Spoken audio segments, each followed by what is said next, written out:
네, 여러분 안녕하세요. 최악의 정권과 맞서 싸우는 예쁜 사람들. 4월의 봄 18번째 시간이 돌아왔습니다. 어서 오십시오. 예쁜 사람들하고 일주일에 한 번씩 만나니까 소감을 한번 말씀해 주시기 바라겠습니다. 자, 저는 노영이고요. 우리 최민희님부터 소개하겠습니다. 안녕하세요. 불굴의 희망 최민희입니다. 저는 뭐 그냥 오늘 하루 종일 새벽부터 막 뛰다 왔더니 지금 꼴이 말이 아닙니다. 힘드시죠? 얼굴이 좀 피곤해 조금 많이 좀 피곤해 보이는 얼굴입니다. 네. 그런데 아주 그 새날 요 시간에 올 때마다 뭔가 아주 대단한 비타민을 맞고 갈 것 같은 기대로 가득 차 있습니다. 좋습니다. 성공하실 것 같고요. 자, 그리고 그러니까 이게 시간이 지날수록 얼굴 표정이 점점 좋아지면서 뭔가 이렇게 행복해지는 표정. 아주 슬로우로 저희가 보고 있습니다. 우리 또 전현희 의원님. 네.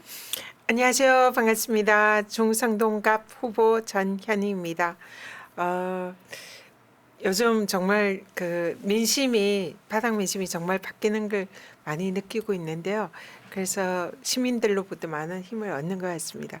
근데 우리 노영희 변호사님 오늘 옷을 못 보던 걸 입고 오셨는데 네. 그게 무슨 옷인가요? 저희 제가 소나무당 그 비례 1번 후보로 이번에 선거에 나갔지 않습니까? 그렇죠. 저 몰랐는데 1번이에요? 네, 비례 1번이고요. 그럼 몇 프로 하면 되는 거예요? 3%만 찍어주시면 사실은 됐는데 와, 3%가 그렇군요. 엄청 높더라고요. 봉쇄 조항이. 자, 어쨌든 소나무당은 정당 번호 29번이고요. 송영길 대표가 만든 당이고요. 네, 저는 비례 1번이고요. 3%만 몰아주시면 감사할 것 같습니다. 그래서 29라고 네네, 29라고. 안 보이나? 보이나? 번호가 너무 뒤라. 그렇죠. 이게 길이를 재봤더니 35cm더라고요. 자, 그다음에 또 세 번째 우리 김현 의원님 소개하겠습니다. 네, 안녕하세요. 안산시을 국회의원 후보 김현입니다. 네, 이제 오늘 지나면 7일 앞으로 다가왔고 내일까지 아마 여론조사가 공표되고 그 다음부터 이제 깜깜이로 들어갈 텐데요. 국민 여러분 앞에서 말씀하셨던 것처럼 윤석열 정권 심판 열기는 안산은 늘 한결같이 심판 여론이 있었기 때문에 지금 되게 이제 기다리고 계시는 것 같아요. 5일, 6일, 10일 윤석열 정권 심판하고 이재명 대표를 중심으로 정권을 다시 가져오는 그날까지 최선을 다하겠습니다. 김현입니다. 자, 우리 세 분 모두 정말 의리 있고 똑똑하고 야무지고 충성도 높은 민주당에 대한 충성도도 높지만 민주주의에 대한 충성도가 높은 대한민국을 너무 사랑하는 세 명의 여성 전사들과 함께 지금 같이 또 우리 방송하고 있습니다. 근데 김현 의원님은 다른 분들보다 표정이 조금 굳어 있어요. 왜 그러시는 거예요? 무슨 일 있으셨어요? 아니요, 없어요. 없는데 왜 네. 좀 뭔가 불안하세요? 아니요. 괜찮아요? 네. 제가 왜 이걸 여쭤보냐면 그 안산을이 여론조사가 한 건도 보고가 안 됐다는 얘기가 있어요. 그 안 맞아요? 된 지역이 몇 개 있을 거예요. 그게 왜요? 크게 할 필요가 없는 지역이 이 경기 남부권에 있어요. 그 안산은 부천, 무슨 지금 광명. 이긴다치라? 예, 확실한 아니 확실해서 저희만 안 안 한 게 하지. 아니라 시흥도 없을 거예요. 시흥, 광명, 부천. 그러네 무조건 이겨요 민주당이? 부천은 좀 나왔고 부천은- 근데 이제 저 지역이 어. 부천을 하는 이유는 부천에 뭐 서른 의원이라든가 그것 때문에 이제 안 했어요. 후보 바뀌고 부평 이런데 나서는. 홍영표 의원이라든가 이런 아니면은 분들 때문에 하는 거예요. 비싼 게 정확하다가 안산을 좀 안 보나 보죠, 뭐. 아니 그거보다 안산은 그런 일이 없으니까. 워낙 확실하니까 저희 지역 같은 경우는 언론사들이 어마어마- 13번 그렇게 막 엎치락뒤치락입니까? 계속 아니에요. 뭐 엎치락뒤치락. 보도에 나와서 그 희망을 그렇게 갖는 건가? 막 한번 여러 번 해보면 뭔가 달라질까 하고? 아니 일단 모르겠습니다. 뭐 그 아주 관심 지역이니까. 그리고 저희 지역 같은 경우는 조응천 의원의 존재로 처음에는 언론사들이 관심을 가졌는데 여론조사가 한번 나오고 나면서 뭐 관심 지역에서 좀 멀어진 상태이죠. 탈락이죠. 여론조사가 관심 지역 탈락, 확실한 안심 지역. 아니, 여론조사 결과가 매우 좋더라고요. 네, 한번 너무 좋은 것 볼까요? 같습니다. 남양주가 민주당의 최민희 49.8%, 국민의힘의 윤학준 31.4%, 개혁신당의 조응천 9.2%. 와, 근데 이게 미디어 리서치가 경기일보의 의뢰를 받아서 한 건데 2024년 3월 28일부터 29일까지 무선 ALS와 유선 ALS를 섞어서 한 거라고 나옵니다. 그런데 95% 신뢰 수준의 플러스 마이너스 4.4%포인트 오차를 지금 얘기하고 있는데 이 정도면은 조응천 후보 진짜 좀 최면이 안 쓰는 거 아니에요? 왜냐하면 본인은 여기서 2선, 그러니까 재선 의원이었잖아요. 근데 그게 제가 계속 말씀드리지만 지역에 이렇게 가보면 되게 좋아해 주시고 막 열광해 주시잖아요. 근데 그거는 격려하려고 그런 거고 민주당이기 때문에 좋아하시는 거예요. 그걸 착각하면 안 돼. 절대로.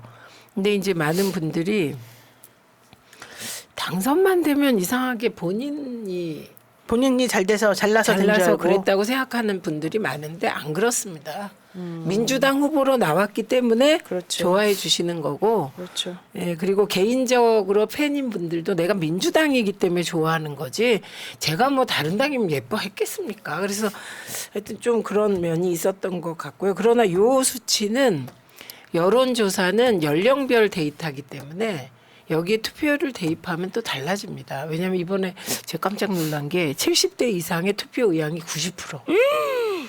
가장 높아요. 너무 역대. 높다. 90%. 근데 매우 좋죠, 뭐 투표 의향이 높은 물론 거. 좋죠. 예. 투표는 전 연령대가 다 90% 이상 의향을 가지면 좋겠습니다. 그렇죠. 네. 전 연령대가. 네, 다 좋은 거예요. 네. 어쨌든 중요한 건 최민희 49.8%, 국민의힘 윤학준 31.4%, 개혁신당의 조응천 9.2%인데 여기서 이제 고무적인 거는 국민의힘과 개혁신당이 합쳐도 이게 9.1을 31.4%다가 더하니까 41.6인 거예요. 그러니까 최민희 의원하고 오차범위 내에서 오차범위를 넘어서서 차이가 나요. 이게 단순 합도 그런데 단순 합으로. 민주당 지지자 중에 조응천 의원 쪽으로 넘어가는 프로테이지가 대개 평균이 5% 내외예요. 근데 그분들이 국민의힘하고 단일화하면 과연 넘어갈 건가? 그건 또 다른 변수입니다. 또 그렇게 되는군요. 네. 만약에 합친다 하더라도. 네. 그러면 아마 더 떨어지겠죠. 솔직히 말해가지고. 아무래도. 저는 그럴 거라고 네. 봅니다. 근데 어쨌든 같이 합친대요. 그런 얘기 사실 개혁신당의 그 사람들이 이준석 대표 보고 야 우리도 그냥 비례정당하지 뭐 하려고 지역구 나가라 그래서 우리 이렇게 풍비박스 만드냐 막 이래요. 그러면서 그래도 어떻게 좀 합쳐봤으면 좋겠다 이렇게 얘기한 사람들이 나타났는데 그거를 또 당에서는 못하게 하고 막 이랬잖아요. 그 나타난 사람이 이미 한 명은 양향자 그분 말고 다른 한 또 한 명은 명? 이제 그냥 포기하고 국민의힘 지지 선언을 한 분이 있고요. 그래요? 개혁신당으로 예, 나왔는데. 있고.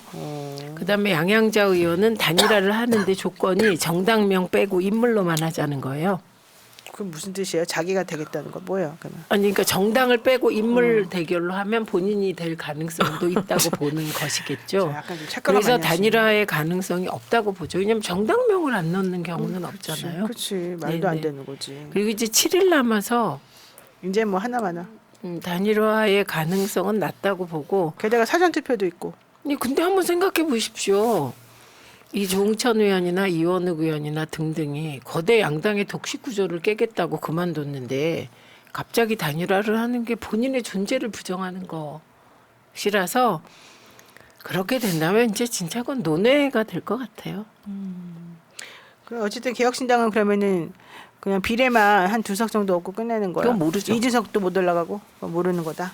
이준석 대표가 민주당 후보를 이길 가능성은 저는 희박하다. 그러니까 지금 이렇게 공영훈 봅니다. 후보하고 지금 맞섰는데 그 지역에서는 공영훈 후보가 50%가 넘게 나오고 막 그랬잖아요. 어쨌든 그래도 끝까지 열심히 최선을 다해서 한번 해봐야 될 것 네. 같고요. 결과는 그때 봐야지 알 것 같고 네. 함부로 예단할 수는 없다. 그렇습니다. 네, 우리가 함부로 예단하면 큰일 난다 이 얘기를 네, 하고요. 네, 예단은 그냥 노영이 혼자 하겠다. 네, 이래. 항상 이 어렵고 힘들고 위태로운 건 전부 다 나를 시키면 제가 그냥 알아서 다 하겠습니다, 여러분들. 우선 그리고 안산을 여론조사 아까 잠깐 얘기했는데 한 건도 없다 이제 얘기했는데 이것 때문에 물어볼게요. 김현 의원님, 그 안산은 후보 선거를 벽에 붙였잖아요. 근데 훼손됐다는 얘기가 있었어요. 어느 무슨 한 얘기예요? 지역에서 이제 벽보를 이제 훼손했는데, 그러니까 현 후보님의 벽보를? 네. 그게 이제 다른 지역에도 한 건 있는데 그게 200만 원 벌금 내는 중차대한 건데 잘 모르고 아마 훼손을 한 것 같은데 저희 안에 어떤 일이 좀 있냐면 지금 이제 양문석 후보하고 저하고 박해철 후보가 3명이 이제 셋 다 그 현역 의원이 다 교체가 돼서 아직까지 예를 들어서 안산갑의 경우는 시도 의원들이 선거운동을 합류를 안 하고 있고요. 그리고 저희 지역에서 돕던 후보의 운동원들 내지는 이제 당원들 일부가 국민의힘을 지지 선언을 한다거나 내지는 선거운동을 한다거나 이제 이런 현상들이 좀 있어요. 그래서 제가 제보를 받은 거는 권리당원으로부터 제보를 받았고 그래서 이제 신고를 했는데 근처 파출소에서 이제 출동을 해서 선관위 입회하에 공보물을 교체하고 최초 제보자의 협조를 받아서 언제 이것을 발견했는지를 이제 조사를 좀 하는 것 같고 그 내용은 제가 그 이후에 듣지는 못했는데 이제 소위 선거는 민주주의 꽃이라고 얘기를 하고 정당에 소속되어 있는 분들께서 경쟁하고 난 뒤에 이제 보통의 경우는 승복한다고 하고 그 지지했던 분들도 큰 이변이 없는 한 같이 이제 선거운동에 합류하고 그러는데 안산은 워낙 치열했던 여파가 아직까지도 좀 있는 것 같고 그 훼손한 사람이 누군지는 이제 곧 밝혀질 것 같아요. 네. 그렇군요. 자, 그러면은 미안한 말이지만 먼저 한번 여쭤볼까요? 혹시 누가 밝혀지면 뭐 좀 용서를 해주실 마음이 있으세요? 그건 제가 소관이 아닌 것 같아요. 성관이 소관. 성관이 네, 소관이에요? 소관이에요. 네. 그러니까 그 보통의 이제 공적인 영역이기 때문에 개인적으로 예를 들어서 무슨 명예훼손이나 그 다툼에 있다면 그 둘 간의 건이면 그 뭐 소송을 안 할 수 있는 거지만 이거는 제가 인지해서 진행된 것이 아니라 시민이 제보를 해서 저한테 알려줬고 그걸 이제 바로잡는 과정이었기 때문에 저하고는 상관이 없는 일인 것 같고 그거 말고는 이제 뭐 명예훼손과 관련해서는 사실 처음부터 제가 이번에는 좀 불관용 입장을 좀 견지를 한 게 2020년도나 2016년도에 세월호 문제 때문에 제가 고통을 좀 받았고 가족들도 고통을 받았는데 무죄가 났고 그리고 행정소송까지 가가지고 이제 다 해결된 문제인데 알고 있으면서 예를 들어서 그 건을 가지고 이제 온라인 상이든 오프라인 상에서 저를 공격하거나 글을 남기면 그 부분은 제가 이제 소송을 진행하고 있어요. 그런 거. 그러시군요. 어쨌든 여러분들 그 본인이 지지하는 사람이 있고 지지하지 않는 사람이 있을 수 있겠지만 그냥 투표로 얘기하면 되는 거지. 그런 거 가지고서 이렇게 불법행위 하시거나 위법행위 하시면 안 되겠습니다. 자, 또 우리 전현 의원님은 요즘에 윤희숙 의원이 좀 이렇게 결론이 날 줄 모르고 좀 많이 당황스러워하는 것 같아요. 지금 보니까 화면에도 보였지만 전현 의원이 많이 이기는 걸로 지금 이제 여론조사 결과나 이런 것들이 나오잖아요. 그러니까 좀 당황하신 듯한 느낌이 나는데 무슨 벽보를 그냥 쪼르륵 많이 붙였다면서요. 또 고발도 하고. 이건 무슨 말입니까? 현수막. 현수막을? 네네. 지금 지역에서 윤희숙을 지켜주십시오라는 업소하는 현수막이 지역에 작동했습니다. 잔뜩 붙어 있어요, 막? 네. 그 이제 옷도 검은색을 입고 그렇게 이제 현수막을 했는데 뭐 좀 또 네거티브를 시작했어요. 저에 대해서. 그래서 그 부분에 대해서 이제 허위사실 유포로 선거법 위반 고발 조치를 했고, 근데 제가 한 건 아니거든요. 그런데 제가 하지 않았는데 저를 또 무고로 들었습니다. 윤희숙 후보 측이. 그래서 좀 그런 문제 때문에 이제 지금 지역이 좀 약간 시끄러운 상황이고요. 근데 전반적으로 지역이 뭐 제가 이제 선거 유세를 다니면은 정권 심판 그런 느낌, 국민들이 저를 보고 손을 꼭 잡으면서 꼭 이겨주세요. 꼭 이겨주세요. 근데 그 얘기가 그냥 승리하세요, 이기세요는 그건 당신의 일인데 꼭 이겨주세요 하는 거는 그는 자기의 마음이거든요. 그렇죠. 그 말씀하시는 분이 꼭 이겨야 된다, 이기고 싶다 그런 말씀이라 그런 말씀 들을 때마다 가슴이 뭉클하고 어떤 때는 콧등이 시큰해지더라고요. 그만큼 절박하고 간절하게 이 윤석열 정권 심판을 원하고 그걸 이제 대리하는 저에게 열심히 해라, 이겨라 그런 말씀을 해주시는 것 같아서 그래서 분위기가 그러다 보니까 아무래도 그런 현수막이 이제 걸리기 시작하는 것 같습니다. 전국에서도 지금 국힘의원들 후보들이 좀 읍소 분위기로 많이 바뀌고 뭐 바뀌었어요. 부산에서는 맞아요. 또 이제 그런 민주당이 부산에서는 또 삼부일비하는 거로 저희 팀 네, 그렇게 서은숙 하고 있다고 최고위원이 하고 있는 하더라고요. 거고요. 네, 그래서 부산은 이제 아무래도 민주당이 좀 아직은 열세니까 그렇죠. 그런 모습이고 지금 서울에서는 또 이제 전반적으로 국힘 후보들이 읍소 전략으로 나가고 있는 것 같습니다. 빗자루님이 민주당 후보들도 땅에 인사하고 읍소하세요 이렇게 그렇게 얘기를 하네요. 아니 그 부산에서 서은숙 최고가 지금 그 큰절하면서 네. 예, 하고 있습니다. 그 부산에서 국힘 후보들이 그런 읍소 전략을 쓰기 전에 네. 그 서은숙 후보랑 몇 분이 먼저 시작했고 거제도의 변광용 후보 네, 네. 거기도 똑같이 음. 하고 있더라고요. 그러니까 그 민주당 이번에 공천받은 후보들이 되게 절실하게, 성실하게, 진실하게 하는 분들이 계시는 것 같습니다. 헤이키위님께서 그 전현희 의원님한테 여쭤보는 거예요. 아까 유니스 후보 뭐 당선됐으면 좋겠다 이렇게 현수막 붙인다고 그랬잖아요. 근데 검은 옷을 왜 입고서 붙이냐 물어보는데요. 아니 그러니까 윤희숙을 지켜주십시오. 유니스를 지켜주자 이런 근데 현수막이 네, 붙이는데 그게 이제 사진을 그런 사진을? 옷을 입고 있는 사진을 붙였더라고요. 누가 검은 옷을 입는 유니스 거예요? 유니스 후보가? 의원이. 네, 그러니까 유니스 의원이 뭐 상복 비슷하게 검정색 옷을 입고 있는 것을 붙였다. 상복은 아니지만 상복은 어쨌든 아니지만. 이제 옷이 보통 빨간 옷 입고 그렇죠, 이 선거 빨간색인데. 후보가 아니면 적어도 하얀 옷 입고 하는데 그렇죠. 검은 옷을 입고 있는 사진을 올렸더라고요. 좀 의미심장한데 왜 그랬을까? 좀 무서웠을 것 같아. 자, 어쨌든 서로 지금 열심히 선거운동 하다 보니까 또 이렇게 고소고발전도 난무하고 또 무고도 하고 마음에 상처가 있으실 것 같습니다. 근데 예전 같은 경우에는 선거할 때까지는 이러다가도 선거 끝나고 나면 또 다 정리되고 그러더니 요즘은 또 조금 안 그런 안 분위기예요. 그러죠. 끝까지 가죠. 끝까지 검찰이. 가더라고. 네. 왜 그러죠? 너무 좀 관용이 없어진 거 아니에요? 관용? 지금 이 정부는 그 내 편은 살리고 상대편은 죽이고 뭐 그런 정부잖아요. 그래서 내 편 살리기 정부라고 저는 생각해요. 그렇죠. 그래서- 지금 윤석열 대통령이 승리를 했으면 사실은 관례적으로는 그 상대 후보인 이재명 대표에 대한 그런 뭐 여러 가지 이제 고발이나 조치나 형사 뭐 이런 절차 이런 게 사실 취하하고 정말 이제 뭐 없던 걸로 하는 게 그동안의 그래, 관행이나 관례였잖아요. 관리였는데 예. 이 정부는 지금 끝까지 하고 있잖아요. 뭐 선거법 문제라든지 뭐 그래서 윤석열 정권에서는 윤석열 그런 관용이나 그런 관례가 적용이 되지 않는 그런 좀 씁쓸한 그런 것 저는 같습니다. 그것도 있지만 제가 2020년도에 그 코로나 때 새날에서 나와가지고 모 의원이 코로나 양성 반응이 있다 잘못 알려진 그때 당시 찌라시인데 그걸 얘기해가지고 바로 방송 중에 바로 잡았거든요.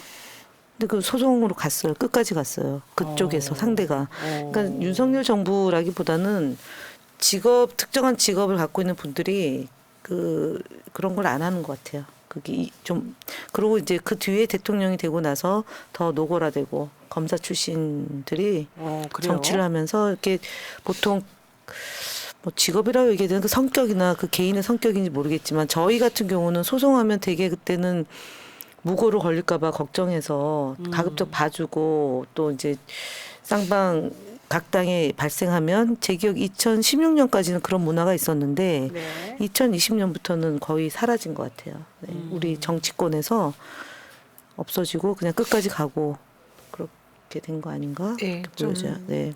정치도 좀 비정해요. 네, 상막해진 건 사실인 것 같습니다. 오늘 그 비정 상막 이 정권은요 제가 보기에는 대한민국을 자기식으로 개조하려는 정권이에요. 그러니까 그 핵심이 뭐냐? 지금 민주당에 대해서 전혀 협치의 대상으로 생각을 안 했는데 왜 관용을 하겠습니까? 이 정권은 그냥 악마화. 민주당은 내 편 아니면 종북 세력. 그다음에 운동권 악마화. 그리고 화물연대 파업 그렇게 하면서 또 악마화. 그리고 이렇게 내 편을 가르고 네. 그러니까 그 본질을 쭉 보면 검사 출신 대통령이라 그렇다. 그렇게 들어갈 수도 있고 저는 그거보다 좀 더 큰 이유도 있을 것 같아요. 네. 이게 아마 이 정권이 끝나면 연구 대상이며 여러 가지 일들이 벌어질 것 같거든요. 그래서 관용이라든가 뭐 정치가 비정하다든가 지금 이런 말을 쓸 상황은 이미 지났다. 그렇게 보여요. 그래요. 예. 참 이상합니다. 자, 날고 싶은 닭 푸드득님께서 최민희, 전현희, 김현 당선 가자, 아자 보내주셨고요. 노영희에게도 소나무 비례 당선 가자 해주셨습니다. 근데 한 가지 안타까운 소식을 알려드리면 소나무당의 대표인 송영길 대표가 옥중 단식을 시작했습니다. 그리고 재판은 거부한다고 의사를 밝혔고요. 참정권을 침해하고 있는 재판부에 대해서 항의의 표시를 지금 하고 있습니다. 일단 여기까지 말씀드리고 그다음 얘기를 한번 이어가도록 하겠습니다. 전현희 의원님도 3월 26일 이후에 중성동갑 여론조사가 나오지 않았어요. 그런데 잘 돼가고 있는 것으로는 사실 들리긴 합니다. 그렇죠? 근데 지난번에 윤희숙 전현희 토론 있었지 않습니까? 그 얘기 좀 한번 들어볼게요. 네, 일단 여론조사가 언론사에서는 여론조사 이제 계속 차이가 나니까 여론조사 일부러 안 하는군요. 안 하는 것도 있는데 얼마 전에 그 웹조사라고 그 문자로 웹조사? 하는 이런 조사 방법이 있어요. 네. 그때 제가 처음으로 지는 여론조사가 나왔습니다. 그래서 근데 이제 그 웹조사가 선관위에서 어제인가 오늘인가 그게 대해서 이제 금지하는 이런 결정을 받았다고 하더라고요. 근데 어쨌든 그 조사가 국힘 후보들이 좀 상대적으로 잘 나오는 조사라 그래서 이제 저는 뭐 그 조사가 신뢰도가 있는지 없는지는 잘 모르겠으나 무조건 이 여론조사에서 이긴다고 안심할 수는 없다 그런 생각을 하고 있고요. 좀 긴장을 또 늦추지 않고 있습니다. 그리고 뭐 방송 토론을 했었는데 이제 제가 감사원의 감사를 받았잖아요. 네. 그래서 감사원 감사에서 이제 사실상 저의 개인 비의혹에 대해서는 다 무혐의 감사원의 용어로는 불문이고 검찰 용어로는 무혐의인데 이제 사실상 그런 결정을 받았는데 그 감사원 감사에서 이제 사무처에서 제기한 저의 근태 의혹에 대해서 네. 윤희수 후보가 이제 그걸 들고 저를 공격을 했어요. 근데 뭐라고 공격하던가요? 제 입으로 말씀드리기는 좀 그래요? 그렇고요. 그래서 그렇게... 되게 좀 모욕적인 그런 내용이었는데 사실상 그 감사원의 조사 내용이 사무처가 조사할 때 저에 대해서는 전혀 직접 조사를 하지를 않았거든요. 그래서 제가 해명할 수도 없었고 그냥 일방적으로 조사한 내용을 그대로 이제 감사원이 언론에 흘린 그 내용을 가지고 윤희수 후보가 저를 그 선거방송 토론회에서 모두 발언부터 그걸 가지고 공격하고 그다음에 판넬까지 마련해 가지고 저를 네거티브를 했거든요. 그래서 그 부분에 대해서 그 중성동갑 당원분들 지지자분들이 선거법 위반으로 허위사실 유포로 고발 조치를 했습니다. 그래서 아까도 말씀드렸지만 근데 그걸 가지고 윤희수 후보가 저를 또 오늘 무고로 고발을 해서 그는 사실은 참. 제가 고발자가 아니기 때문에 저를 고발하는 거는 그는 그렇죠. 오히려 그 고발한 게 무고가 되는 거 아닌가요? 그렇죠. 우리 변호사님. 예, 그렇죠. 이 고발한 당사자는 놔두고 왜 다른 사람을 걸고 넘어지는지. 네. 이게 29일 오전 서울 서초구 아리랑 TV 스튜디오에서 네네, 그렇습니다. 22대 국회의원 선거 중구 성동구가 후보자 토론회가 있었습니다. 전현희 더불어민주당 후보. 선관위 주최였나요? 네, 선관위 주최 아니 윤희숙 거기에다가 후보하고. 공보물에 그 내용을 넣었더라고요. 선거 공보물에. 공보물에다가. 그래서 전 우리 성동갑 세대들 장군 세대에 다 뿌려줬고 또 라디오 방송 토론회 라디오 방송 인터뷰에 나왔어도 그런 얘기를 하고 지금 그러니까 또 지금 심지어는 유세 차량에 그 와우. 방송 내용을 지금 계속 털면서 그러니까 계속 네거티브로 지금 선거를 치르고 있는 그런 라디오 상황입니다. 방송에 같이 나간 건 아니고 아닙니다. 윤희숙 의원만 혼자. 후보만 네네. 어떤 방송에서요? KBS 라디오. 그거는 예. 반론권 요청하셔야 되는 거죠. 아 그렇군요. 네, 그렇죠. 사실 이제 그 대담 프로나 어, 그 어. 방송 그 선거 관리 시기 안에 들어가면 한 사람만 불러서 하면 안 되고 둘을 같이 불러서 하거나 아니 제가 먼저 출연했었어요. 그리고 뒤에 출연을 했는데 이제 라디오 방송에서 거의 좀 일방적인 이상하네. 근데 서로 이제 번갈아 네. 가면서 출연했기 때문에 그 문제는 아닌 것 같고 네. 왜 이번- 그런 식으로 만들지? 이번 토론회에서는 윤 후보가 어떤 걸 얘기했냐면 아까 말씀하신 것처럼 권익위원장일 때 전현희는 공무원 복무규정이 정한 오전 9시 출근한 적이 드물다는 내용의 감사원 자료를 제시하면서 비판을 했고 전현희 후보는 사실과 다르다. 우리는 24시간을 업무 시간으로 일하고 일을 했다 이렇게 말했고 감사원 자료가 잘못된 거다. 이거 책임져라 이제 이런 얘기를 했고 전 후보는 윤 후보 부친의 과거 농지 투기 사건에 대해서 이제 얘기를 했고요. 농지 의혹이 나오니까 윤 후보가 사퇴를 했고 국민들은 보궐선거를 했는데 이거는 오히려 세금을 낭비하게 된 것이 문제다. 이제 이렇게 또 반박을 하기도 했었습니다. 그렇죠? 네. 어쨌든 이렇게 해서 서로 간에 의혹을 서로 주고받고 서로 틀리다고 말하고 있고 제가 보기에는 일단 그 전현희 후보가 판정승한 거 아닌가 편파적으로 생각해 보겠습니다. 그리고요. 지금 뭐 민주당 후보인 김현 의원님은 상대방으로 지금 싸우는 사람이 누구예요? 저는 도의원하다가 도중에 그 국민의힘에? 중도하차하고 네. 국회의원으로 도전한 사람이고 무소속 한 분이 더 있고요. 삼자 어때요? 선거요? 그 사람 그분하고 선거에서 뭐 특별히 힘들다거나 문제가 저희는 있다거나 그런 건 그건 없어요. 네, 아. 네. 그러면 최민희 후보는 어때요?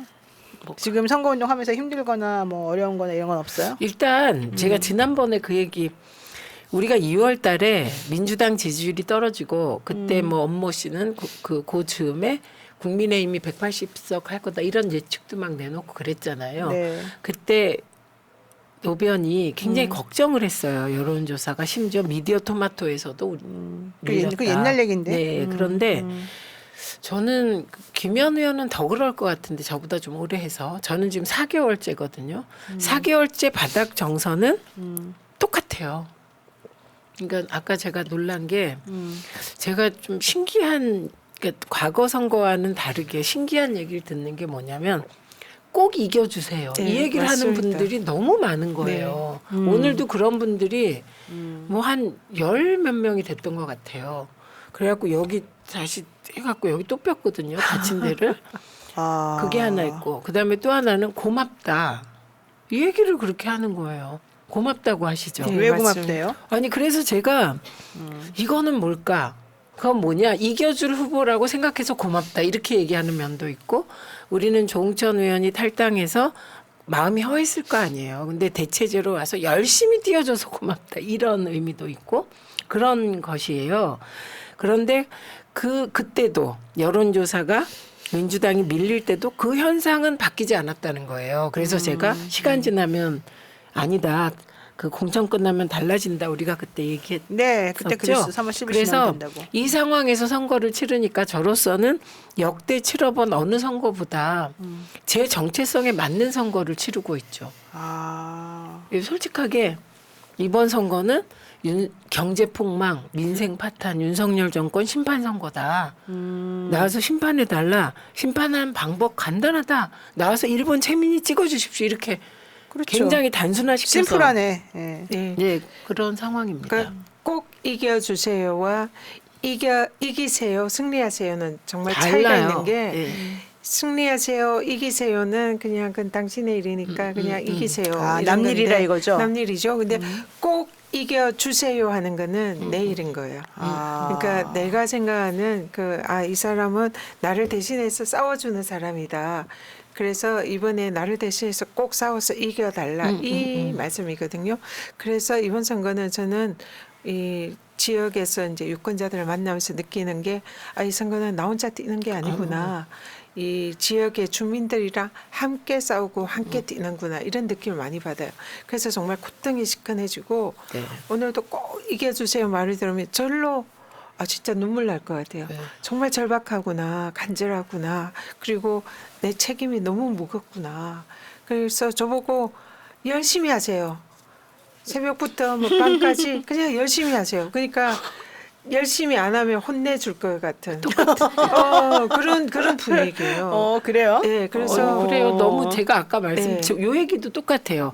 더 뛰라고. 네. 겉디라고. 네. 네, 여기 열심히 우리 하라고. 수수님도 꼭 이겨주세요, 최민희님 막 이래요. 꼭 이겨달래요. 네, 이겨달라, 꼭 나 이겨달라. 내가 뛰는 거랑 똑같이 생각하시는 거예요, 이분들은 그렇죠? 네, 그래서 그런 게 다른 선거랑 너무 다른 것 다르죠. 같아요. 네, 예. 그래서 이번에 정말 정권 심판의 그 마음이 국민들한테 정말 절절히 있는 것 같아요. 그리고 오늘 어떤 분이 만약 국회 들어가면 미디어법 꼭 개정해 주세요. 꼭 개정해주세요. 꼭 개정해 주세요라고 말씀을 하셨습니다. 꼭 공수처법도 개정해주세요. 네. 꼭 개정해주실 거 많아요. 꼭 해주세요. 꼭 네. 이기세요.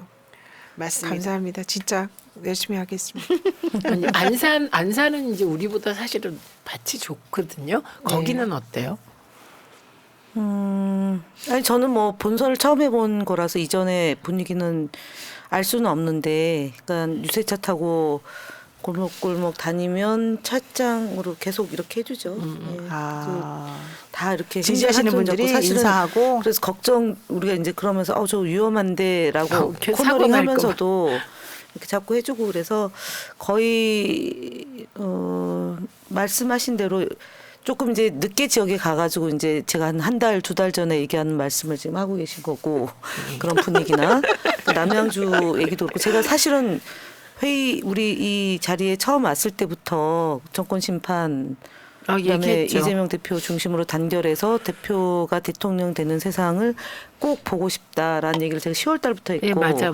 그리고 우리 또 노영희 변호사가 중간에 흔들릴 때 얘기할 때마다 제가 똑같은 말을 계속 반복해서 되게 혼났잖아요. 댓글에서 말을 길게 한다. 그래서 오늘 말을 적게 했더니 또 말을 적게 한다고 뭐라 해가지고 지금 그러거든요. 사실은 되게 무거운 거죠, 분위기는. 저는 개인적으로 그렇죠. 이게 지금 그러니까 골목으로 들어가면 7시, 8시면 거의 이제 불야상해야 될 우리 그 도리섬이나 깜깜해요, 깜깜해. 쌀이골 이런 상가에 가면 없어요.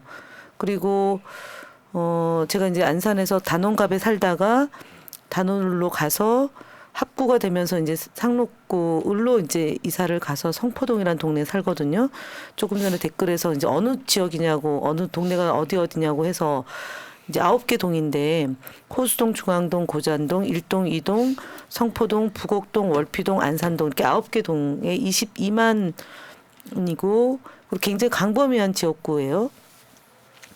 가보면 저녁에 손님이 없어요. 그러니까요. 옛날에 안 그랬는데 진짜. 아니 그래서 그 골목 상권이 다 무너지고 죽었어. 지역 화폐 그나마 지역 화폐가 있으니까 그걸 가지고 직접 이제 장을 보잖아요. 근데 지금은 다 주문해서 살고 카드 쓰고 그러니까 사실은 골목 상권이 거의 붕괴 직전이고 원금하고 이자 갚느냐고 허덕허덕 되니까 이제 그런 문제를 매일매일 접하니까 그게 이제 정권은 사실은 저희가 뺏겨서 국민들이 고통을 당하는 거고 그렇죠. 이번 총선에서 압도적으로 표를 주어서 견제할 수 있는 걸 이제 해야 되는데 그런 마음이 되게 무거운 거예요. 시간이 다가올수록 해결해야 될 숙제가 너무 많고 우리가 지난 대선에서 지방선거에서 어떤 일을 했길래 이렇게 처참하게 무너지냐 이런 생각이 있어서 정말 그런 생각이 많이 들어요. 그러니까 눈물이 난다고 얘기하는데 뭐 그 정도를 저희는 더 뛰어넘어서 느끼는 거죠. 갈수록. 그리고 10주기가 곧 며칠 있기 때문에 개인적으로는 그렇습니다. 그러니까 노무현 10년이 대통령. 되도록 이게 생명안전공원이 못 만들어지고 엄마 아빠들은 늙어가고 아파하는 그런 모습들을 오늘도 뭐 몇 분을 만나고 왔기 때문에 제가 사실은 마음이 되게 무거워요. 저도 지난번에 광주 가서 5.18 그 망월동 이제 가서 참배하면서 이제 느꼈던 건데요. 이게 조용하다고 해서 잊혀지고 있거나 해결되거나 이런 게 전혀 아니더라고요. 그러니까 그때 그 세월호 거기도 이제 갔었거든요. 그랬는데 뭐 4시 30분까지 오면은 참관할 수 있다 그래가지고 선체를 이제 보려고 그랬는데 31분에 갔다고 안 보여주는 거예요. 근데 이제 저처럼 그렇게 조금 늦어가지고 못 간 사람들이 그 주변에 많았었는데 그분들도 그런 얘기를 계속해요. 이게 잊혀지지가 않는다. 뭐 노란 리본도 있고 막 여러 가지들이 계속 그 앞에 있는 걸 보면서 이게 안 당한 사람들은 잘 모르고 정말 당사자들만이 알 수 있는 그 슬픔을 계속해서 아직도 그냥 부정하고 이런 사람들은 정말 정치하면 안 된다. 이제 이런 생각을 제가 정말 했거든요. 그래서 이번 선거는 그런 분들에 대해서 물론 생각이 다를 수는 있겠습니다만은 그런 걸 절대 공감하지 못하고 남의 슬픔이나 고통을 막 즐기는 듯한 그런 행동하거나 이런 사람들은 정말 다시는 발을 못 붙이는 세상이 되도록 알려주는 것도 이 선거의 의미다. 이제 저는 솔직히 그런 생각을 좀 했어요. 예. 자, 요런 얘기 이제 여기까지 하고요. 윤석열 대통령이 또 이 의대 증원 문제로 요즘 많이 힘드신가 봅니다. 총선 직전에 갑자기 또 담화문을 발표했습니다. 근데 담화문이 결과적으로 내용을 들여다보면 아무것도 없어요. 의사 여기 한 45분 의사들하고 뭔가 좀 해보겠다 이러고 결국 의사 니네들은 밥그릇 때문에 그러니? 니네가 돈 못 벌까 봐 그러니? 이게 요점이에요. 그러니까 얼마나 의사들 기분 나쁘겠어요. 아니 절차적으로 좀 우리를 납득시켜서 이 2,000명이라고 한 숫자가 어떻게 나온 건지 그래서 앞으로 어떻게 해야 되겠다는 건지 실제 이 사건의 핵심은 필수 의료 분야에 사람이 많이 모자라고 있는 이런 상황을 어떻게 좀 세련되게 혹은 좀 잘 극복해낼 것인지 그러면서도 대한민국의 의료 체계가 붕괴되지 않도록 어떻게 해, 또 국민들이 너무 의료적으로 돈을 많이 쓰지 않도록 어떻게 도와줄 것인가 이런 전제에서 시작돼야 되는 건데 그냥 오로지 의사들 머리수만 늘려가지고 한번 좀 잡아보겠다 의사는 도둑놈이야 나쁜 놈이야 이런 프레임 씌워가지고 혼쭐을 내주겠다 이런 마음으로 시작한 것 같아서 우리는 섭섭하다 이게 이제 의사들 얘기였거든요. 그러면 담화문까지 발표하고 대통령이 선거 전에 가만히 있겠다더니 이렇게 나서서 얘기하는 걸 보면서 아 그래도 선거 처리돼서 급하니까 좀 뭔가 달래는 메시지라도 나오려나 뭔가 좀 건설적인 방향을 제시하려나 이랬는데 내용을 딱 들여다보니까 50분 얘기하면서 45분 동안 혼자서 막 상대방 욕하다가 마지막에 야 그래도 한번 좀 갖고 와봐 그럼 내가 한번 좀 봐줄게 이걸로 끝이 나니 이게 도대체 있을 수 있는 일이냐 이랬어요. 근데 그러고 나서 금방 대통령실에서 2,000명을 조정할 수 있다는 식의 메시지가 나왔고 좀 아까 들어오다 보니까 의사협회와 대통령이 만날 가능성도 있는 듯한 기사가 떴더라고요. 그러니까 이거는 대통령의 뜻은 그런 것 같지 않고 수습하는 거예요 주변에서? 예, 주변에서 지금 수습에 들어간 것 같은데 그 결과가 어떨지는 저는 이 정부는 예측을 못 하겠습니다. 그 담화문 발표 형식도 51분간 기자들이 진짜 질문을 안 받으니까. 아예 없으면서 이제 참모들만 앉혀놓은 채 혼자서 51분을 독백을 한 거잖아요. 네 맞아요. 이 완전히 국민들과 소통하지 않고 내용도 의사들이 이제 무슨 카르텔이니 이러면서 의사들을 적으로 몰고 근데 사실은 대통령이 제일 먼저 해야 할 일은 국민들에게 사과해야 될 일이잖아요. 지금 병원이 물론 이제 의사들의 잘못도 있지만은 대통령이 그렇게 맞는 측면도 있기 때문에 지금 병원에서 치료를 못 받고 또 그 때문에 혹시나 죽어가는 그런 이제 안타까운 그런 일이 있는 거에 대해서는 대통령이 국민들에게 불편을 끼쳐드려서 정말 죄송하다. 어떻게든 잘 수술을 해보겠다. 이게 정상적인데 그냥 그런 내용은 하나도 없고 지금 국민들이 제일 궁금한 거는 뭐 의대 정원 이런 문제보다도 지금 우리가 병원에 가서 진료 제대로 받고 의료 시스템이 제대로 굴러가는가 이게 국민들의 제일 큰 걱정거리인데 그런 거에 대해서 아랑곳 안 하고 그냥 그 기존에 자기가 했던 그런 정원 그대로 유지를 하면서 의사들 잘못했다.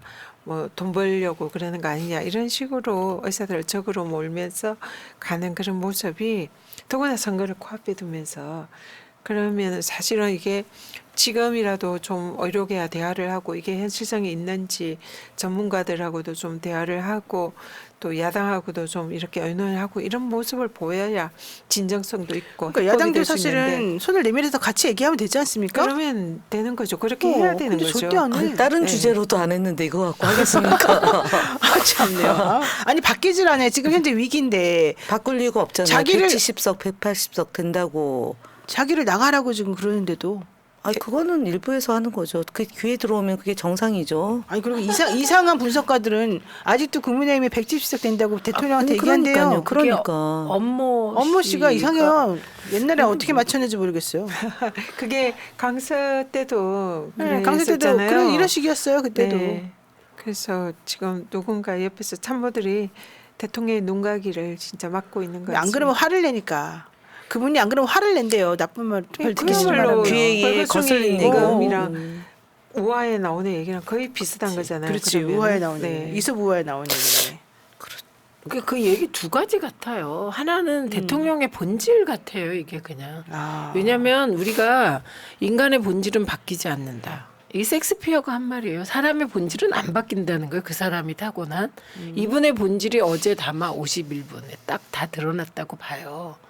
이게 하나. 또 다른 하나는 주변에서 무서워서 그랬건 아니면 정말 믿어서 그랬건 저는 사실과 다른 보고가 계속 올라간다고 보는 거예요. 아첨을 너무 많이 하나 봐요. 근데 그것도 원인일 것 같고. 근데 저희가 보면 역대 이제 저희 때도 그랬고 뭐 좀 비교를 하면 좀 불편할 수도 있지만 대통령이라는 위치가 모든 정보와 사람이 집중되잖아요. 그렇죠.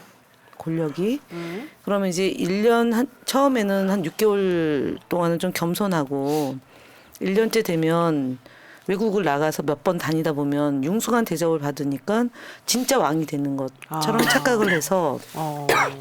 2년차 돼서 예를 들어 총선이 있거나 지방선거 결과는 좋을 수밖에 없잖아요. 네. 그러면 3년차 되면은 그때부터는 이제 왕에서 무소불위의 권력을 행사하는 사람이 돼서 그때 예스맨만 있다는 거 아닙니까? 주변에? 예, 주변에.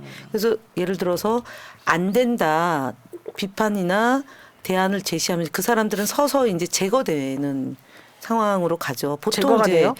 대통령 권력이 그렇게 가요. 그래서 임기 말에 가면 레임덕이 생기는 게 네. 정말 잘하는 줄 알고 있는데 이제 새로운 권력이 생기면 그 과거 권력을 비판하면서 이제 새로운 권력에 줄을 서잖아요. 줄을 서시오가 되잖아요. 근데 여기는 벌써 2년 내에 들어온 거죠. 레임덕인데 그러면 레임덕을 얘기하는 사람들은 다 이제 밀려나 있을 거고 그리고 이제 이미 그 뛰어내린 거죠. 대통령 주변에서 어떤 경로든 그게 6개월 만에 있었던 거잖아요. 그러니까요. 추석 때 다 그 예를 들어서 그렇게 하면 안 된다. 그러니까 당에서 들어간 사람들 다 잘랐잖아요. 그러면서 네. 김건희 측근들로 전면 배치하고 부부가 국정운영 동반자로 하면서 지금 이채 양명주 5가지가 생기니까 그렇죠. 네. 그 어느 것 하나도 지금 할 수가 없는 거잖아요. 그러니까 의사 정원 가지고 싸우다가 그것도 안 되는데 그거 안 된다고 얘기하는 사람들이 지금 눈밖에 날 거예요. 그래서 제가 볼 때는 소수에서 대통령 탈당하라. 근데 총선 끝나면 이거는 그냥 그대로 이어지는 거죠. 그러면 그렇죠. 우리가 생각했던 그 레임덕이라고 얘기하는 것보다 훨씬 더 심각한 결과가 나올 거라고 예상을 해요. 그러면 우리 할 일이 진짜 많아질 것 같아요. 만약에 정말 범여권이 200명 진짜 되면 그건 좀 옳지 않아요, 그 얘기. 아니 근데 무슨- 아니 속소 이건 얘기는. 저는 민주당이 아니니까 아, 네. 말씀드리는데 만약 그렇게 되면 어떤 일이 벌어질지 좀 정말 생각을 해보면은 딱 길이 보이거든요. 솔직히 말해가지고. 근데 만약에 그 한동훈 비대위원장이나 윤석열 대통령이 그럴 리는 없겠지만 그런 걸 생각해 본다 그러면 상당히 불안하지 않겠습니까? 일반적으로 김현 의원의 분석이 맞는데 네. 이분은 또 독특한 게 있어요. 아. 왜냐하면 이분이 그 검찰총장을 중간에 그만두고 3개월 만인가 정계 입문한 지 3개월 만에 제1야당 대권 후보가 되죠. 그랬죠. 그 순간 저는 그 대통령 부부가 정치 참 별거 별거 진짜 아니다. 우습구나. 별거 아니다. 그 순간 국민의힘 정치인들 전부가 좀 하찮게 보였을 것 같아요. 캐비넷 안에 다 들어가 있다고 네, 보는 그렇게 거잖아요. 보는 네. 거고 그 다음에 그 민주당 쪽은 저를 포함하여 전부 운동권은 종북 세력이다 이런 인식이 있어 보여요. 그렇기 때문에 정치권 전체가 애초 대통령 후보가 되는 순간 어떤 사람은 부패 정치인, 어떤 사람은 종북 정치인 이렇게 피의자로 낙인지 찍힌 거죠 머릿속에. 어떤 정치인은 서울대 법대 안 나온 사람. 그렇게 되는 거죠.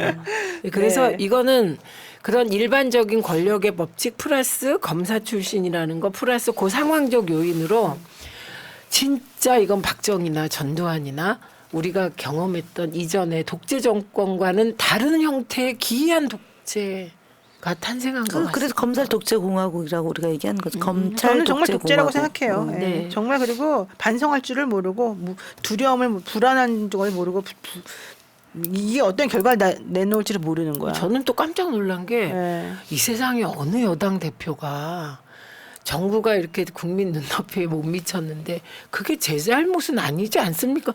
한동훈 비대위원장 이렇게 어. 말하는 대표 아니 보셨습니까? 그리고 자기가 총선 나간 것도 아닌데 저를 버리시겠다는 겁니까? 난 진짜 웃긴 것 같아. 모든 게 자기중심적인 거잖아요. 한동훈 그래서 비대위원장은. 오늘 제가 네. 평내 그 성당 앞에서 유세를 하는데 어떤 한 60세 정도 된 분이 와가지고 지금 큰일 났다는 거야 나라가. 초등학생하고 유치원생이 여권의 대표라서 그러네. 그렇게 보인다는 거예요 사람들로. 그 혹시 유세하다 보면 초등학생들이 막 한호성 지르지 않아요? 지르죠. 엄청 좋아요. 중학교 초등학생들이? 친구들 고등학생들 이루 말할 수가 없어요. 왜요? 엄청 진짜 좋아요. 쫓아와요. 그게 뭐냐면은 어. 이제 민심의 바로미터인데 그 학생들이 볼 때도 대통령하고 한동훈 비대위원장 너무 웃기는 거예요. 애들이 기이한 보기에도. 거야. 요즘에 정보의 높이가 어른에서부터 아이까지 거의 수직적으로 그냥 한순간에 쑥 같이 정보를 취득하잖아요. 아이들도 핸드폰을 보면서 뉴스를 보잖아요. 어른하고 아이하고 차이가 없어요. 정말 저는 깜짝 놀란 게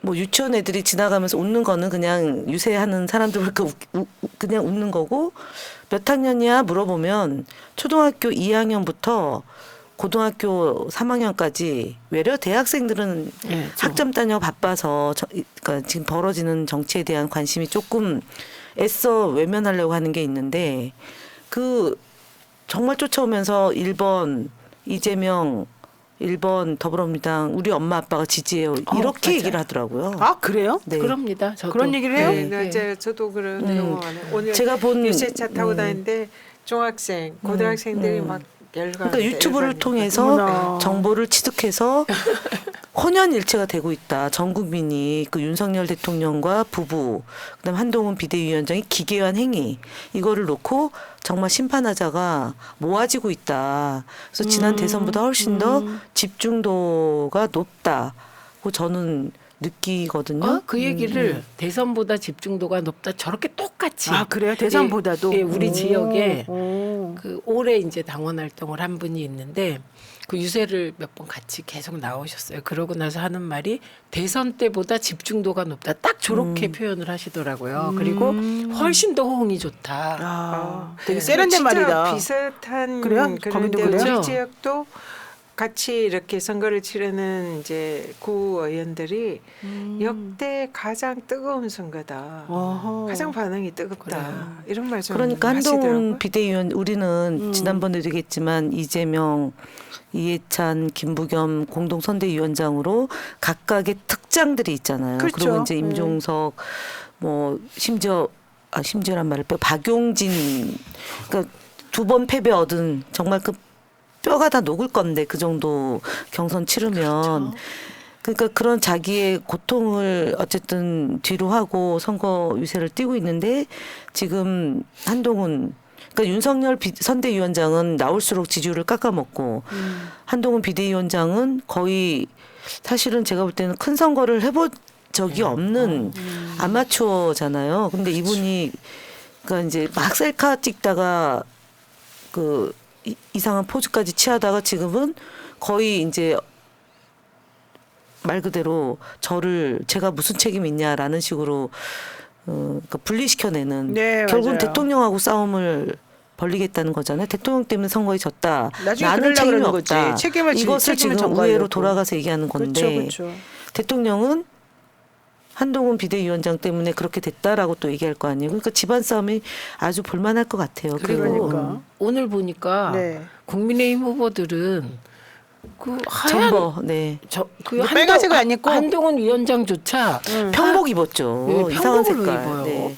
고동색. 와, 이제 그렇게 되면 완벽하게 대통령을 버린다는 얘기네. 색깔이 없어요. 옷의 색깔이. 한동훈은 메시지가 없어요. 지금 그러네. 옷에. 지금 화면 보세요, 여러분. 하얀 점퍼 입는요, 파란 컴백하는 야. 파란 컴백은 뭐야? 홍익표 원내대표는 하얀색에서 파란색으로 들어오고 강남이 파란색이 되고 아, 너무 지금 웃긴다. 너무 웃기잖아요. 지금 한동훈. 어머, 진짜 이 사람 자주색. 웃긴다. 아니 이원모마저 저렇게 입으면 안 되는 거 아니에요? 진짜 저거는 배신 아니야, 대통령에 대한? 그게 이제 그 대통령에 대한 나부터 살자죠. 그렇지. 아생 연애의 살타. 아, 우리 그래도 의리를 지켜야지. 아니, 우리는요. 아이, 뭔 소리야, 진짜. 우리는 그래도 의리를 늘 지키고. 우리는 의리를 지키는데. 우리는 의리녀들이지. 근데 저는 오늘 정말 특이한 경험을 했어요. 유세를 하는데 유치원생인데 5살이래요, 자기가. 그런데 이렇게 오더니 아줌마 그러면서 저한테 보고 싶었어요. 그러면서 저를 꼭 껴안는 그렇죠. 거예요. 어머나, 애기가. 애기가. 그러더니 그렇게 저를 꼭 껴안고 가면서 다시 보고 싶으면 나와서 껴안아 드릴게요. 그러고 가는 거예요. 진짜? 아니, 그러니까 이게 그 전 국민이 혼연 일체. 예. 그러니까 국민의힘 일부와 그러니까 실제로 이제 제가 강원도 강릉이니까 네. 강원도 분들이 좀 보수적인 분들이 많잖아요. 네. 근데 이제 안산에도 사실은 중도죠. 안산의 강원도는 중도인데 그분들이 뭐 다 민주당 지지로 앞서 얘기했던 어린아이 한 가족이 이제 제가 노족봉이라고 공원이 있는데 이제 부모하고 같이 이제 놀러 나온 거죠. 네. 일요일 날. 근데 제가 봐도 그 여자아이는 5살, 언니는 7살, 오빠는 초등학교 2학년인데 이제 유세하고 이제 운동원들 같이 사진 찍는데 본인들이 올라왔어요. 유세차 위에. 엄마가 시켜서 하는 게 아니고 아이들이 그냥 올라오는 거예요. 그래서 사진 같이 찍고 내려가고 그런 모습.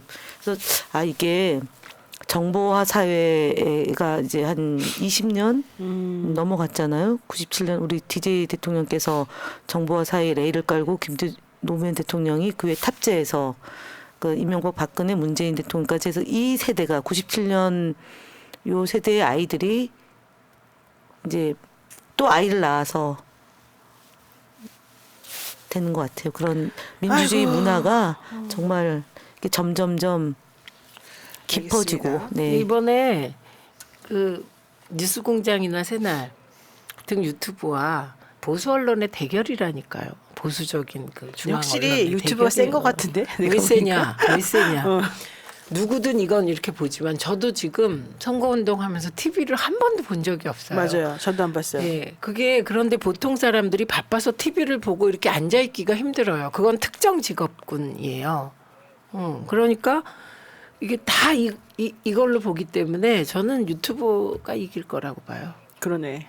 이게 그 레거시 미디어들이 잘못 생각하고 있는 게 네. 지금 새 시대가 바뀌고 이 변화가 시작된 것에 대해서 아니 근데 그분들도 레거시 미디어를 통해서 정보를 취득하고 다시 유튜브를 통해서 가공된 정보가 맞냐 안 맞냐를 분석하는데 네. 자, 지금 많이 후원해 주셨습니다. 잼마을 가자님 감사드리고요. 그리고 이종환님도 감사드리고요. 안영진님도 감사드립니다. 네, 자 이제 또 다른 얘기 한번 해보겠습니다. 지금 총선 공보물에서 아까 뭐 하얀 색깔 옷으로 돌아가고 있다, 빨간 옷을 벗었다 이런 얘기 하셨는데 대통령은 이제 총선 공보물에서도 사라졌다고 그래요. 야. 처음 있긴 했나요? 나는 못 본 것 같은데요. 모르겠어요. 예전에는 그래도 네. 박근혜 대통령하고 찍은 사진을 후보들이 썼는데 네. 이번에는 안 보이는 것 같아요. 한동훈 네. 비대위원장하고 찍은 사진을 찍은 사람은 있었는데 근데 한동훈도 이제 사라졌어요. 없어요. 한동훈도 다 창피하대 그냥 이제.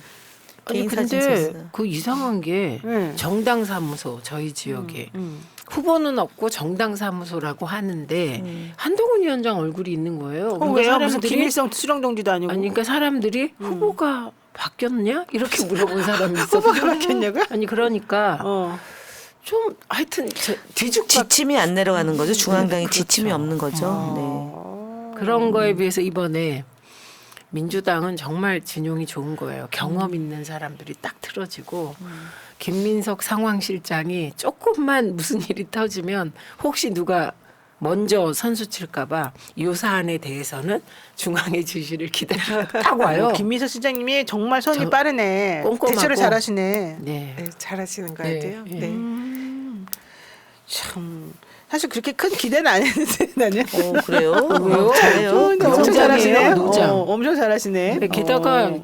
이해찬, 김부겸, 이재명 세 분이 공동 선대위원장 네, 아닙니까? 네네. 안정감 저희는 있죠.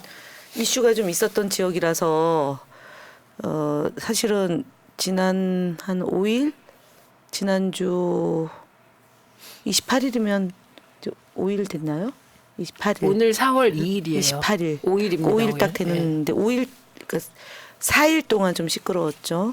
우리 미라클방님께서 TV 보면서 지금 우리 거 보고 있는데 이제 기자들의 정보에 매달리던 시절은 진작에 끝났습니다. 여러분들 말씀이 맞습니다. 이렇게 얘기를 해주셨습니다. 그 말이 맞네요. 진짜 기자들의 정보와 또 이 패널들 유튜브는 이 전문가들이 많잖아요. 그렇죠. 전문가들의 현장에 또 저희 같은 진짜 바닥의 민심을 보는 선수들. 지금 정리를 해보니까 수도권 122개 선거구 중에서 윤석열의 사진이 있는 것은 20% 정도밖에 안 된대요. 그리고 한동훈은 많아 79곳. 그래요. 오세훈은 38곳. 오세훈은 왜 나오는 거지? 대통령은 겨우 25곳. 대통령실이 용산구 공보물에도 대통령은 코딱지만큼 작게 들어가 있다. 코딱지만큼은 제가 한 말입니다. 장관 출신 후보도 윤석열 사진을 안 넣거나 오히려 옆모습만 넣더라. 민주당은 10개 선거구 중 7개 꼴로 정권 심판을 강조하고 있다. 이러다 보니 그 점잖은 문재인 대통령이 나오셨습니다. 70평생 이렇게 못하는 정부는 처음이다. 무지하고 무능하고 무도하다. 와, 문재인 대통령이 이렇게 전면에 나서서 얘기한 거는 저는 정말 처음인데요. 왜 이렇게까지 나오셨을까요? 그러면 이러니까요. 무지하고 무능하고 무도한 이러니까요? 정부는 처음이다. 야, 이거 대단히 정말 맞는데? 70평생 처음이라잖아요. 진짜 처음이잖아요. 저는 이분이 얘기하는 것도 처음 보는 것 같아요. 무지, 무능, 그러니까 무도라는 나는 말을 그래서 다 물어보는 넣어서. 거지. 문재인 대통령이 원래 이런데 안 끼잖아요. 아니, 근데 보니까 너무 답답해서 답답하기도 하고 사실은 저렇게 적극적으로 행보하시는 거 이게 땡큐죠. 맞죠. 아니 근데 이재명 대표가 사실은 저는 사법부가 진짜 문제라고 생각하는데 이 조대희 대법관 들어온 다음부터 갑자기 신속 재판 막 얘기하면서 진짜 너무 얄짤없이 이러는 거예요. 근데 이재명 대표 재판도 일주일에 3번씩 꼬박꼬박 하잖아요. 솔직히 저게 말이 됩니까? 돼요? 네. 게다가 오늘 이제 재판하러 가니까 문재인 대통령이 이제 사실 도와준 거죠. 그렇죠. 예, 그래서 나온 거죠. 한동훈 위원장 입장에서 보면 이재명 대표 대적해야지. 그다음에 조국 대표 대적해야지. 문재인까지 나왔어? 문재인 대통령까지 대적해야 되니 정말 허덕일 것 내가 보기엔 같습니다. 중과 부적이야. 중과 부적. 그분은 한 명 상대하기도 힘들어요. 게다가 요즘은 모든 사람이 다 윤과 한을 까기 때문에 그리고 요즘에 점점 절박할수록 실수가 많아지고 막 막말도 너무 많이 막말을 하고 너무 품격이 많이 하는 것 같아요. 없고 네. 이제 문제가 기괴하다고 얘기를 하죠. 기괴하다. 그러니까, 행동 뭔가 자체가. 참 이상해요. 근데 왜 그렇게 됐을까? 그 언론이 전에는 마치 봐주니까, 엄청 자기가 언론이. 이렇게 좀 근데 언론에서 조금 이제 안 아니 띄워주면 그 봐주던 습성이 남아있기 때문에 그렇게 하면 영웅시할 거라고 생각하고 했는데 안 되는 거죠 이제는. 그러니까 점점 과격한 발언, 행위 이런 것들이 나오는 건데. 그거 약간 좀 중독된 상태예요 그러면? 그럼요. 그게 이걸 알아야 되는데 이제 저희는 언론에 많이 당하고 그렇죠. 또 언론을 연구하는 사람들이잖아요. 제가 이렇게 보면 언론이 어떤 사람을 집중적으로 키우고 구름 위에 올려요. 그런데 그 구름 위에 올라간 사람이 정말 구름 위에 올라갈 만한 역량이 되면 대통령 감으로까지 밀어요. 그래요. 그런데 그렇지 않으면 어떤 순간 가차없이 버립니다. 그래서 진짜 저는 이제 이번에 초선 의원들이 많이 들어올 텐데 언론이 또 주목하고 막 이렇게 하는 그 정치인들 진짜 언론과는 불가근 불가원이다. 맞아요. 조심해야 돼요. 이 말씀을 꼭 드리고 싶어요. 그래서 제가 얘기했잖아요. 뽕이 몇 개 있다. 정치인이 빠지는. 그중에 제일 심한 게 언론뽕이다. 슈키 공주님께서 민주당 여전사 3인방 화이팅입니다. 꼭 이기셔야 됩니다. 노변도 국회 입성 꼭 이뤄주세요. 라고 하면서 5만 원이나 보내주셨습니다. 너무 감사드리고요. 오늘 박흠탁 씨? 박현타. 박현타 아, 요즘 나도 바쁘세요. 요즘에 예? 요즘에 지역구에 현안이 있어서 바쁘세요. 지금. 그래서 회의하고 있을 잘 것 알아, 같아요. 저분은. 네. 새벽마다 자원봉사 나오세요. 안산에 계시는 아니면은 박현탁님. 네. 기름 배달 갔을 수 있고. 거기 그분이 주유소 사장인데요. 저희가 지금 신안산선 신안산선. 하는데 주유 배달을 하세요. 직접. 진짜 훌륭하시다. 네. 저는 뭐든지 열심히 살면서 돈 많이 버시는 분들 참 부럽습니다. 딱 그 케이스예요. 자, 요 얘기 하나만 하고 들어갈게요. 오늘 여기 준비는 안 돼 있는데 이천수 씨 있잖아요. 축구 선수 이천수 씨. 그분이 원래 인천에서 이제 그쪽에서 살면서 그 전에는 송영길 대표를 사실 도왔었어요. 근데 그때는 그렇게까지 비정상적인 행동을 안 보이고 괜찮았는데 이분이 원희룡 후보를 도우면서부터 이상한 말들이 계속 나오기 시작합니다. 며칠 전에 유세차에서 하도 시끄러워가지고 그 지나가던 주민 좀 조용히 좀 해라 그랬더니 어르신 아버님이라 그랬나? 아버님이 더 시끄러워요. 이러는 거예요. 그러면서 아버님이 그럴수록 이재명 대표에게 안 좋아요. 근데 이 말도 진짜 웃겼어요. 왜 안 좋으냐고요? 이재명 아버님은 시켜서 한 거니까요. 아니 어떻게 그런 말을 하죠? 이거 완전히 진짜 모욕감 아닙니까? 어떻게 그런 말을 하죠? 게다가 원희룡 후보는 더 웃겨요. 옆에서 그걸 가만히 보고 있어요. 그렇게 이상한 말 하면은 그걸 말리든지 제지시키든지 무마를 시키든지 그래야 되는 거 아니에요? 주민하고 그렇게 엉터리같이 싸우고 주민이 시끄럽다는데 거기다 두고 아버님이 그러면 이재명한테 더 안 좋아요. 왜? 이재명이 시켜서 한 거니까요. 이게 말이 되냐고요. 그거 지금 우리 당에서 이거 어떻게 해야 되는 거 아니에요? 조심해야 될 지점 중에 하나가 일부러 싸움을 붙여서 운동원들 그 당 운동원과 우리 운동원들 간에 격돌이 생겨서 마찰이 일어나서 불상사가 생기게끔 하는 그런 거를 조심하라라는 게 내려왔어요. 그러니까 지금 그래요? 싸움을 걸어서 혹여라도 뭐 욕설이라도 나오면 그게 누구의 선거 운동원이 지금 그러니까 뭐 낙관론에 취해서 그런 행동을 한다, 그런 말을 한다라는 거니까 이제 공격수가 늘 공격을 할 때 상대방의 심리전으로 이렇게 한번 해보는 거죠. 아니 해봐서 근데 먹히면 확산시키는 거니까요. 그거랑 이천수랑 무슨 상관이에요? 이천수는 국민의힘 사람이잖아. 아니 그러니까 거꾸로의 상황에서 조심하자는 뜻이고 그건 너무 당연하게 조심해야 되는데 아니, 이천수가 그게 선수가 그렇지. 그런 그러니까 걸어서 싸움을 걸어서 걸려오는 거를 만들어서 한번 해보는 거죠. 그런 방식으로 그 주민에게? 선거를 혼탁하게 만드는 일을 한번 해본 아니 거죠. 근데 거기서. 난 그렇게 그 사람이 그렇게 막 머리 좋게 계획적으로 했을 것 같지는 않은데 왜 머리 좋아요. 원희룡 후보는 왜 가만히 있죠? 사실은 이거 후보가 그걸 좀 정리해줘야 되는 거 아니에요? 네, 당연히 정리해야 되고 그걸 못하게 해야 해야죠. 되는데 그걸 그대로 보고 있었다는 거잖아요. 그러니까 그거는 사실은 책임이 원희룡. 그래요. 난 그래서 네, 원희룡을 지금 후보에게 욕하는 가는 거예요. 거죠. 예. 네. 그러니까 그거는 지고 있는 후보는 시끄럽게 만들어야 되기 때문에 하는 거예요. 혼탁하게 만들고 싶은 거죠. 그래서 이게 막 지저분하게. 지저분해서 나 투표하기 싫어. 그리고 특히 진보 쪽 유권자들은 지저분한 그 까마귀 노는 곳에 백로야 가지 마라 이런 심리가 좀 있거든요. 그래서 그걸 자극하는 거라. 그러니까 저는 그 장면을 보면서 저 둘은 굉장히 심성이 비슷하고 그걸 기획한 것 같지는 않고 이심전심으로 이렇게 놔두는구나 이런 느낌을 받았어요. 원희룡 후보 선거 많이 치른 사람입니다. 그렇죠. 그럼 이게 그래서- 일부러 그러는 거군요. 지는 뭐 후보는 늘 이슈를 만드는 거고 이기고 있는 후보는 조용하게 우리 가야 이미 돼요. 여기서 한마디 하잖아요.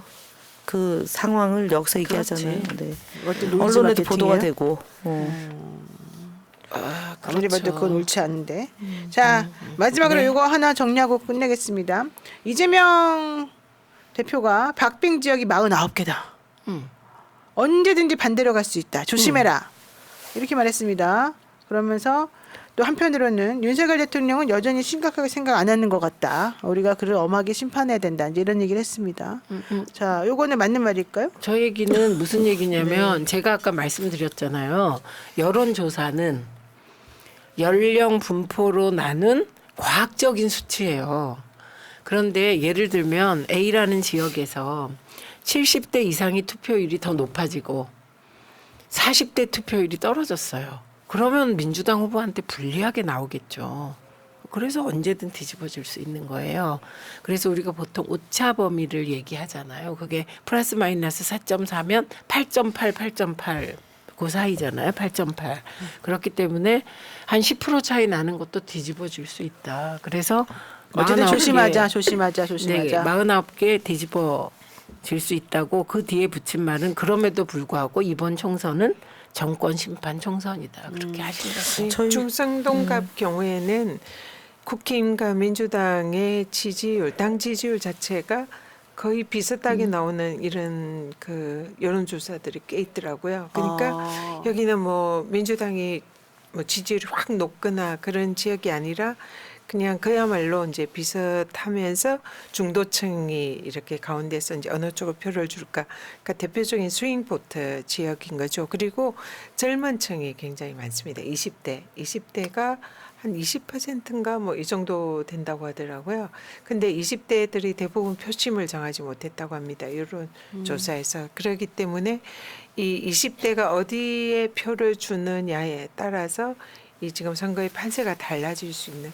그래서 20회는 어느 정도 정해진 걸로 알았는데 아닌가요? 예. 아니에요. 그래서 지금도 그러니까 뚜껑을 열어봐야 아는 그런 지역이다 생각하고 그래서 이재명 대표 말씀대로 언제든지 이게 뒤집어질 수도 있기 때문에 진짜 긴장을 놓을 수 없는 맞아요. 그런 뚜껑 열 때까지 상황이네요. 절대 끝난 게 아니에요. 제가 하나가 이제 이해가 가네요. 웹조사 있잖아요. 네. 보통 여론조사에서 응답률이 가장 낮은 게 20대예요. 그런데 웹조사의 응답률이 높은 게 20대예요. 그죠? 이 편하게 이렇게 해서 네, 치니까. 그래서 공부하는 세대니까. 그렇지. 네. 웹조사의 응답률이 그 20% 상대적으로 높았고 제가 아까 이렇게 자료를 보니까 웹조사라도 그렇게까지 다르지 않은데 그 인구 분포와 그 경품 걸었다면서요. 천 원. 커피 뭐 네, 그러니까 한 잔인가 그거에 뭐 대한 이렇게. 반응도 20대가 가장 그러면 20대가 유니스 후보를 더 좋아한다는 근데 뜻이에요? 이제 네. 연령대를 아마 보정을 했을 텐데 네.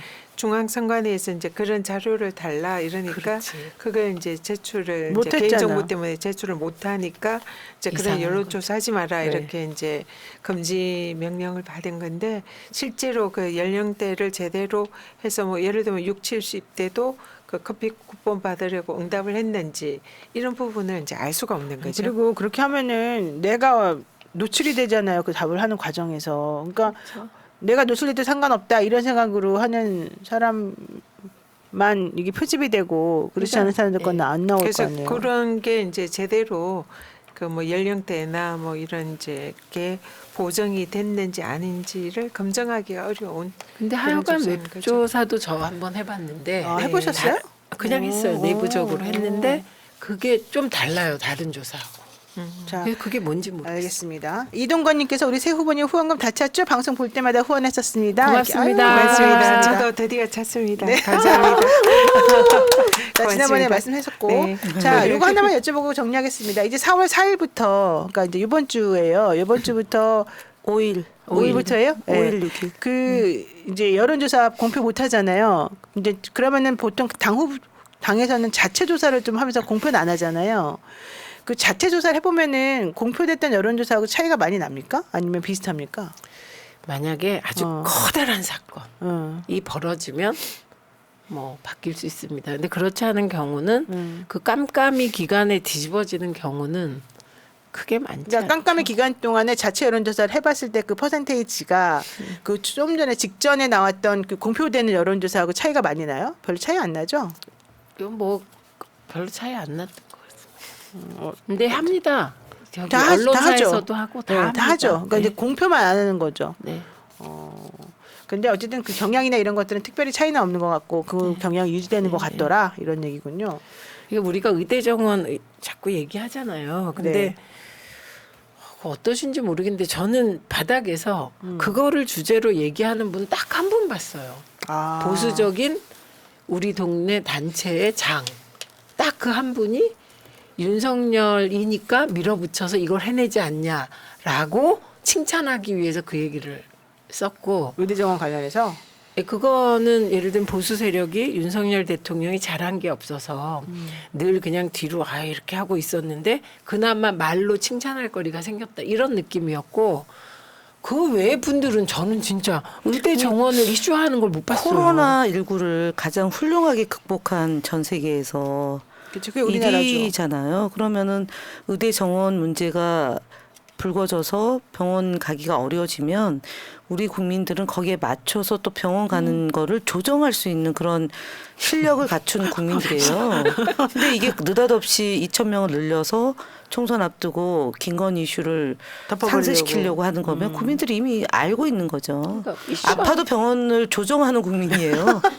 마스크도 조정해서 우리가 극복한 생각해보니까 국민인데. 그러네. 게다가 그때 또 의사들이 얼마나 헌신적으로 아, 해줬어요. 그럼요. 네. 그렇죠. 간호사, 의사 다 할 것 없이. 아니, 맞아요. 그리고 또 하나 마지막으로 저는요 이 유세를 하면 화물차, 트럭 아 정말 정말 너무 고마워요. 너무 많이 너무 해주죠. 많이 해. 그래서 네, 제가 어. 해보니까 화물연대 파업을 버스도 예, 우리가 화- 정말 전 국민하고 싸우는 대통령이에요. 그렇지. 그래서 모두하고 화물연대 싸워, 파업을 완전. 정말 확 누르면서 지지율 올라갔다고 좋아했으나 늘 세상 일에는 반대급부가 있는 거예요. 그래서 저는 막 어떤 때 야 이제 드디어 우리도 계층 투표가 되나 선진국형이 되나 근데 그거보다는 윤석열이죠. 예, 윤석열 대통령이 너무 어떤 시기에 특정 집단을 악마화하는 방식 항상 그래요. 어떤 집단을 악마화시키면서 자기는 마치 군림하면서 그것이 전 국민을 위한 것이냐. 해병대잖아 이번에 거짓말했대. 특히 이번에 해병대가 해병대. 국민의힘의 정당원인데 해병대 그분이 찍지 말라고 지금 마이크 잡고 유세하잖아요. 아까 그분 그래서 쫓겨나지 않았어요? 그 해병대 아니 무슨 그 쫓겨났는데 어. 또 어떤 유세차에서 국민의힘 당원이었는데 찍지 말라고 그렇게 유세하고 있잖아요. 지금. 왜 그래요? 한동훈 비대위원장 있을 때 최상병 문제를 처음에는 최상병을 왜 안 보고 가냐 이거에서 최상병 문제에 대해서 어떻게 생각하냐고 물었는데 입틀막 당한 거잖아요. 네, 그렇죠. 그러니까 그런 거 때문이고 4월 5일, 6일 사전 투표, 4월 10일 본 투표를 꼭 하자 이 얘기를 오늘 좀 하려고 그랬는데 이 재외국민 투표가 628, 62.8이죠. 628, 네. 와 깜짝 놀랐어요. 너무 역대 놀랐어요, 최고죠. 진짜. 역대 최고. 네. 3박 4일 걸려가지고 가서 투표하고 오신 분도 있어요. 아, 저는 카나다에서 투표하러 들어오시는 분들 보고 감동. 저는 오늘 만났어요. 저도 투표하고 한국 네. 들어왔다고. 저도 그런 분 만났어요. 외국에서 투표하려고 왔다. 일주일 휴가 내가지고 왔다. 투표하고 그런 분이 들어왔다고요. 있어요. 저는 우리도 아, 재외 투표하고 한국에 왔다. 우리도 지금 외국에서 직장 다니는 사람이 있는데 투표하러 와요. 그 하루 투표하러. 직장에 휴가 내고. 사실 그 제가 이제 그 웹잡으로 하나 했는데 끝났는데 그 한 표가 6천만 원이에요. 그렇다면서요. 네, 그러면 6천만 원을 그날 찍으면서 우리가 버는 거니까 근데 내 돈 나가잖아. 6천만 원 어디 보이지도 않고. 아니죠. 아니에요? 비례 그래도 안 그래야 돼요? 비례도 6천. 다 포함해서 6천. 어머, 나 네. 그럼 틀렸네. 제가 계속 비례 한 표 6천만 원, 지역구 한 표 6천만 원. 아니 다 합쳐서 6천만 원. 투표장에 가서 행사하는 그 투표가 내 한 표가 6천만 원이다. 그러니까 두 표면 1억 2천. 진짜 소중한 한 표. 세 정말 표 하면 맞는 기권이면 어떻게 됩니까? 아 그래서 오늘의 결론은 투표가 애국이다. 맞아. 혁명이다. 애국보다 네. 저는 이번에는 혁명, 시민혁명을 그 시작하는 게 이번 투표를 통해서 보여주자. 투표로 대한민국을 바꾸자. 저는 네. 오늘 계속 그 얘기하고 다녔어요. 아유 언제 들어도 화끈하고 확실하고 가치관이 뚜렷하고 진짜 착한 사람들이 모여가지고 우리 방송했습니다. 이 착한 사람들이 방송하는 거 보니까 여러분들도 너무 마음이 훈훈해지실 것 같은데요. 오늘 순서는 여기서 마치도록 하고요. 네. 저희가 다음 주는 선거 바로 직전 날입니다. 그날은 이 지역구 나가신 우리 후보들께서 밤 12시까지는 그쵸? 12시까지는 할 수 있는 거죠? 10시까지 마이크, 그 다음은 마이크 없이 1시간, 네, 12시 마감. 좋아요. 10시까지는 마이크 들고 운동하실 수 있고 11시까지는 마이크 12시, 없이 12시. 12시까지 마이크 예, 없이. 그렇게 운동하실 수 있다고 하니까 밤 12시까지 어쨌든 하시겠다는 얘기를 듣고 그래서 저희가 새날 방송은 그날은 4월에 보면 쉬고 그 다음 주에 다 붙어가지고 다 걸로. 붙어가지고 네. 예, 다 붙어서 그래서 개선 장군처럼 돌아오는 것으로 이제 목 쉬시고 감기 걸리신 것 같은데 좀 다 나으시고 해서 목 4월 16일 날 화요일 날 저희들이 아. 뵙는 것으로 4월 16일입니까? 네, 10날이 수요일이고 9일날이 화요일이니까 그 그러네요. 7일 후면 16일이겠죠. 4일이네. 네, 네. 네, 알겠습니다. 여러분 오늘 모두 감사드리고요. 네, 우리 이 세 명의 여전사에게 박수 보내주시고요. 여러분들 네, 모두 후원 감사합니다. 행복한 시간 되십시오. 고맙습니다. 민주주의 평화 통일 다 죽어간다. 이대로는 놔둘 수 없다. 자, 다시 한번 해보는 거야. 자, 다시 한번 싸우는 거야. 자, 손 맞잡고 어깨를 걸고 우리 함께 이기는 거야. 자, 다시 한번 해보는 거야. 자, 다시 한번 싸우는 거야. 자, 손 맞잡고 어깨를 걸고 우리 함께 이기는 거야. 자, 다시 한번 해보는 거야. 자, 다시 한번 싸우는 거야. 자, 손 맞잡고 어깨를 걸고 우리 함께 이기는 거야. 자, 다시 한번 해보는 거야. 자, 다시 한번 싸우는 거야. 자, 손 맞잡고